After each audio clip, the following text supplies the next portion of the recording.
Hey guys, welcome to Wrestling Daze and welcome to this very special video. We are going to talk about 10 potential surprises for WWE Clash at the Castle, and there is so much to go through. Again, these videos are always stacked, and I'm really pleased that you enjoy them, but we've got to race into this.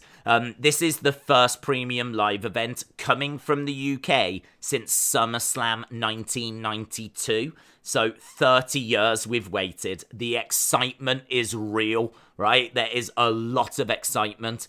The show is coming from Wales. It's coming from the Principality Stadium that you can see on screen right now. That is in the heart of Cardiff. It's right next to a castle, which is why this is called Clash at the Castle. They couldn't do the show at the castle because I'm guessing it's like protected and you definitely can't be doing that. So it makes sense to do it in the stadium, but they've still called it Clash at the Castle. And as I said, the excitement is real. The atmosphere is going to be fantastic.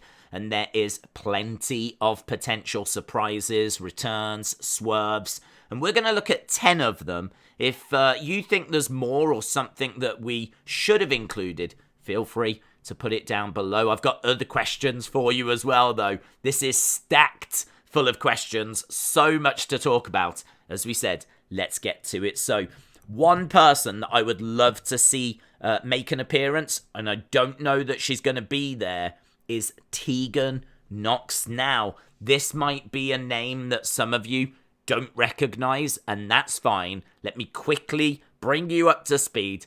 Tegan Nox, she is a wrestler that competed on the indie scene around 2014, 2015, 2016. I believe she signed to WWE NXT 2017. She did get some big injuries, but in 2021, she made it to the main roster. I mean, if you think, like, not only did she have injuries, she also had the pandemic and the lockdown to, like, deal with as well. And obviously move from where she was born, Wales, born in Wales.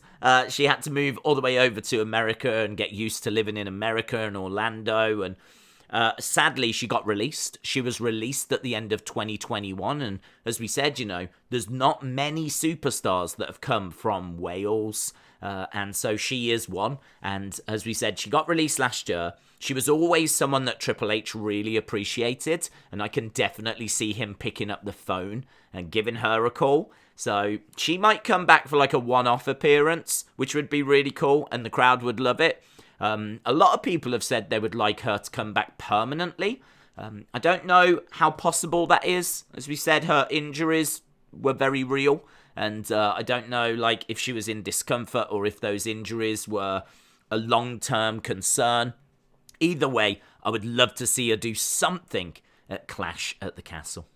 Next up, this isn't a return, but we've got to talk about it because it's a very real prospect. Roman loses, right? USA Network, the network that show Raw in America, they want a belt. They want a major belt back on their show. So they're not happy that Roman has got both of the belts and he's never on Raw. In all fairness, he's never on SmackDown these days either. But they're not happy they don't have one of the major titles on their show, on their network. So they want one back. And so the reports doing the rounds is that Roman will lose one of his titles soon. We don't know who, we don't know when, we don't know how, but it is believed that he's going to lose one soon. You've got to be looking at Clash at the Castle as a real opportunity or a place as to where that could happen. It really could happen there. Roman could lose to Drew. We saw Karrion Kross arrive. He could get added to the match. Roman could lose to Karrion. Karrion could be added to the match and he could pin Drew. And Karrion could win a belt or two that way. Drew could pin Karrion and he could win the belt or belts. Theory could cash in. Austin Theory has still got the Money in the Bank briefcase. There are so many different ways that Roman could lose a title or both of his titles, I really think there's a good chance Roman is going to lose something at Clash at the Castle. This is the question, though. What do you think is going to happen? What do you think is going to happen? Do you think Roman will have both belts after this show? One belt after this show? If so, who's got the other belt? Is it Karrion Kross? Is it Drew? Is it Theory? It's really interesting. There's a draft coming up as well, so they could put a belt on Drew and then move him to Raw quite easily. So, this is a big talking point. But, I mean, Roman has had the Universal for over 700 days. He's had the WWE belt since WrestleMania. If he loses any title at this show, that will be huge. It will be huge. So that's why we've included it here. Next up, we've got Charlotte. Charlotte has been away since WrestleMania Backlash, but she is ready to return. She's putting up pictures and videos of her training. I believe she got married, and I think she had an injury, which she now seems to have recovered from. The reason why I'm saying she could come back at Clash at the Castle is because she's getting ready, she's training, she's not far away from returning. But also, wouldn't you bring back the Queen at Clash at the Castle? Like, it just seems to work. Like, that is the show that I can see the Queen coming back at. So, I think it just makes sense time-wise. I don't know what match she gets involved in. I don't think it'll be the Liv match, because we've got something coming up on that. Equally, I don't know, will she help Bayley, maybe? Or could she come back as a face? And maybe she helps Bianca? I don't know. It's very, very interesting. But again, I could see her coming back at Clash at the Castle. Next then, this Ronda Rousey. Now, I think Ronda is fuming with Liv. Absolutely fuming. Obviously, at the end of SummerSlam, Ronda thought that she had won because Liv was tapping. The ref never saw it, so Liv kept the title. The crowd certainly made their feelings known to Liv on SmackDown Just Gone. She got booed out of the building. Ronda Rousey chants. Apparently, the reports are house show reactions have been a lot nicer. But it's going to be very interesting to see the reaction to Liv SmackDown this week. But either way, we're going to get Liv against Shayna Baszler, and I can see Ronda coming down during the match and attacking Liv. This serves a couple of purposes. First of all, it makes sense. She's upset with Liv. She wants to get her hands on Liv, so she comes running down and attacks Liv. That makes sense. And also, it means that Liv can win by disqualification. She can leave Clash at the Castle with the belt. And also, it upsets Shayna Baszler. Shayna Baszler is deadly. Shayna Baszler is going to be a challenge for Liv to get past. And what it does is it sets up Shayna versus Ronda. Ronda can come down, beat up Liv because she's upset with Liv. That's my belt. I won that at SummerSlam. What she does is she gets Shayna Baszler disqualified. That's going to upset Shayna Baszler. So now Shayna Baszler has got a problem with Ronda Rousey. What's really good about all of this is it moves Shayna and Ronda out of the way of Liv so that she can carry on with her title reign. Ronda and Shayna can go off and have what would be a very interesting feud. So I can see something along those lines. Whether it plays out exactly that way, I'm not sure. But I can definitely see something along those lines. Next one's quite interesting. This is NXT UK. Now, NXT UK is a brand. It's probably the least watched, least well-known brand in WWE, but it is a brand, and it does have a weekly show, and that is shown on BT Sport here in the UK. I believe it's also on the WWE Network, but it's shown on TV here in the UK. I'm thinking BT Sport will want NXT to somehow be involved with Clash at the Castle. What would have been great would have been if they had invaded and we got like Nexus UK. That could have been cool. We could have had like Team WWE against Nexus UK, and that could have been like the co-main event, Drew Roman as the main event. So we could have done that. We haven't done that. We could still do that though. We could still have them invade Raw or SmackDown and, you know, do something like that. So it's not too late if you are watching Triple H.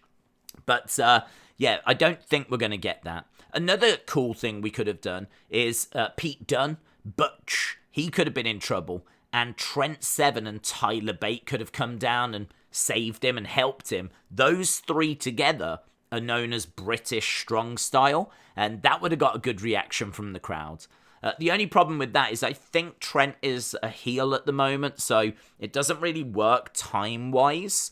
So I think he's like feuding with Tyler, and I don't think they're on the same page. So unless you get that like resolved quite quickly, I don't think you can go down that road. So it's hard to pinpoint exactly what we're going to do. Maybe it's just going to be an advert.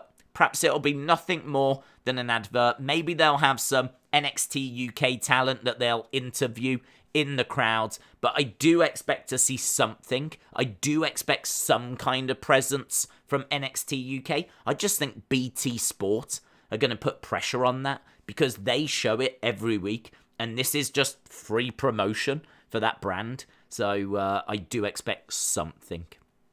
Next up, we've got, and you've got to include them, Sasha and Naomi. Now, this is an interesting one because we've just started the women's tag team tournament for the championship, the vacant championships. I think that the winners of that will be crowned before Clash at the Castle. I don't think the final is at Clash at the Castle. I think the favourites are either Io Sky and Dakota Kai or Asuka and Alexa Bliss. Now, both of those teams are already at Clash at the Castle in the same match. They're on opposite sides. So if either of those teams win, they're not going to be defending their belts against Sasha and Naomi because they've already got their match sorted as to what we're getting. It's Asuka, Alexa, and Bianca taking on Bayley, Io, and Dakota. So that makes me think one of those teams will win. I think it'll be Io and Dakota. So I think they win. They then go to Clash at the Castle. They have this match. They then maybe beat them down. The faces, the heels are like, you know, in control. Out comes Sasha and Naomi. I could see something along those lines. And it starts a feud then of Sasha and Naomi going up against Io and Dakota. So it really does kind of work, if you will, in that regard. And obviously Bianca and Bayley can still be, like, you know, kind of going at it. Kind of feels like they're on a collision course. And I think it makes sense that Sasha and Naomi target the new champs, who I think, as I said, I think it will be Io and Dakota. Now, where that leaves Alexa and Asuka, I'm not sure. Perhaps they stay involved. Perhaps they don't want to be shoved out the picture, and maybe we end up getting like a triple threat match somehow with these three teams. So I can definitely see something along those lines for the women's tag titles. So yeah, it just makes sense. But obviously, it's going to be very hard to keep it quiet if Sasha and Naomi are in Wales. We'll have to wait and see. Right, number 7. I really like this one. I don't know if it's possible again. Paige. Has there been a bigger star from the UK in recent times than Paige? I mean, she really is seen as one of those kind of important female figures in the women's evolution. You could make an argument that the key match that kind of kick-started it all was her against Emma in NXT. And out of that, you know, we crowned a new NXT Women's Champion, the first ever. And then from that, that's where we started to get the likes of Bayley and Charlotte and Becky and Sasha. But really, it was Paige and it was Emma that came first. So she's really important to the history of women's wrestling in WWE. And she's really just important to, like, women's division, women's wrestling, and the UK, obviously. She's from England. So I don't know if this is possible because her contract with WWE just expired, but I would definitely try and get her on this show somehow. Even if she's like guest host, I mean, she would be the perfect host for this. Her and Tegan, put them both together, have them both doing like hosting duty or something. Like, that would be really, really cool. It doesn't need to be a match. It doesn't need to be a run-in. They can be guest timekeepers. They can be guest commentators. I really don't care. I think guest hosts would be really fun, having the two of them working together. I'd be down for that. Next up, we've got the Street Profits split. Now, this out of all of them is the one that I probably feel least confident about. I feel like the split is going to happen, but I feel like every show we think it's going to happen. The reason that I think it's getting close is because they've started to do like solo matches. We saw Montez against Seth. This week we saw Angelo Dawkins against Seth. And I do just wonder, is that Triple H just having a look at these two and seeing what they're like in solo matches? There's also a video doing the rounds of Montez. He had someone's WWE Championship, a replica belt from a house show, and he's really looking at it, just really looking at it, and he holds it up, and he ends up like giving it back to the fan, and that fan puts that video clip on social media, and obviously it goes crazy. And I think we can all see the talent that Montez has got. I think Angelo could struggle, but he could also, you know, with the right attitude, the right physique, like find a place on the roster if the Street Profits were to split. And, you know, they've suffered a lot of disappointments recently. You know, they've suffered some big losses to the Usos, and it does make you question, like, what's the way forwards? Like, what is next for them? It could be a vibrant tag division, and so they end up staying together. Or it could be that Triple H has got some plans, and those plans involve them going their separate ways. So, as I said, I'm not crazy about this one, but I still thought it was worth mentioning. Next up, we've only got a couple left. We've got to mention him. It is Bray Wyatt. Now, I would say this is another one that I don't feel brilliant about, but I think since Triple H has taken over creative, I would say on social media, it's Bray. It's Bray's name that's been shouted the loudest. If you was to ask the fans on social media the one person they want to come back and did a poll, I have got no doubt in my mind that this is the guy that would win. No doubt at all.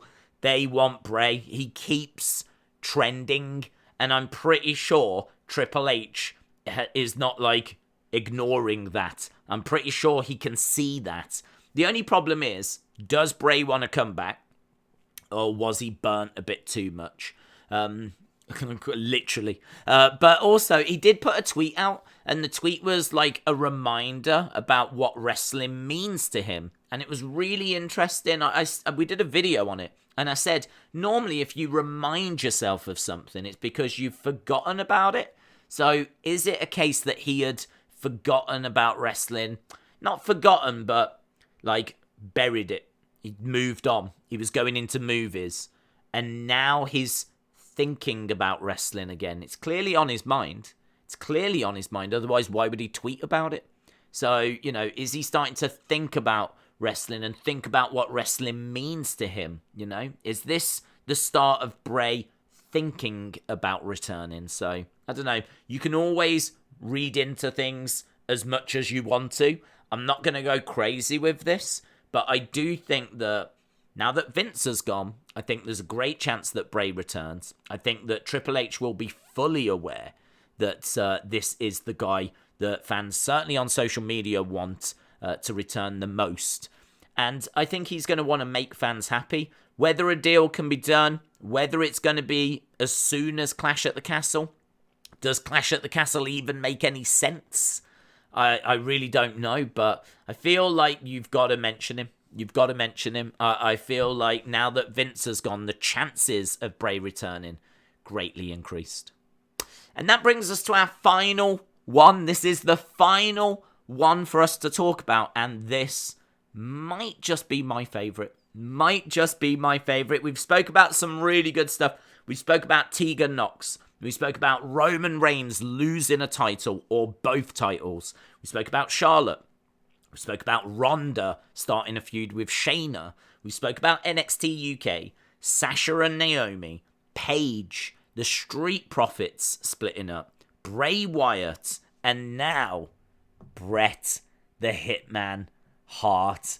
What better person could be making the announcements for the main event or bringing the belts down or doing literally anything in that stadium than the man that main evented the show from 30 years ago. Sadly, of course, we can't have the other person that main evented 30 years ago no longer with us, but an iconic match, one of the greatest WWE matches of all time. And of course it was Bret the Hitman Hart against the British Bulldog, Davey Boy Smith. So Davey Boy no longer with us, but Bret is.